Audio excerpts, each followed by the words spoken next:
இயக்குனர் ஷெரீப் இயக்கத்தில் கேபிஒய் பாலா, நமிதா கிருஷ்ணமூர்த்தி, பாலாஜி சக்திவேல், அர்ச்சனா உள்ளிட்ட பலர் நடிப்பில் கடந்த செப்டம்பர் மாதம் வெளியான காந்தி கண்ணாடி திரைப்படம் வந்து பாக்ஸ் ஆஃபீஸில் லாபத்தை பெற்றுச்சா அப்படின்றத பற்றி தான் இந்த வீடியோவில் நம்ம பார்க்க போகிறோம்.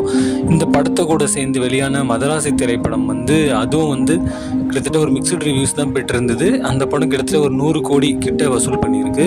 இப்போ கேபிஒய் பாலா வந்து ஹீரோவாகி அறிமுகமான அந்த காந்தி கண்ணாடி படம் வந்து குறைவான தியேட்டர்கள் தான் கிடைச்சிது. அந்த நிலையிலும் இந்த திரைப்படம் வந்து நல்ல வசூலை தான் வந்து பெற்றிருக்குன்னு சொல்கிறாங்க பாக்ஸ் ஆஃபீஸில்.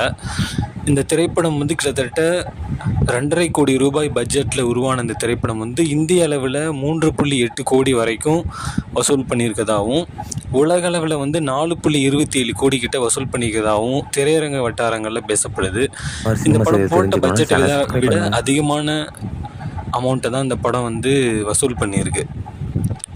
ஸோ வந்து பாக்ஸ் ஆஃபீஸில் இந்த படம் வந்து பெரிய லெவலில் வந்து இது பண்ணாட்டியும் இந்த படம் வந்து ப்ரொடியூசருக்கு வந்து நஷ்டத்தை தரல அப்படின்னு தான் சொல்லணும்.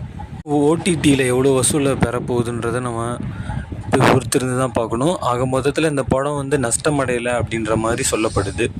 ஸோ இந்த மாதிரி சினிமா செய்திகள்லாம் நீங்கள் தெரிஞ்சுக்கணுன்னா இந்த சேனலை சப்ஸ்கிரைப் பண்ணுங்கள். தேங்க்யூ.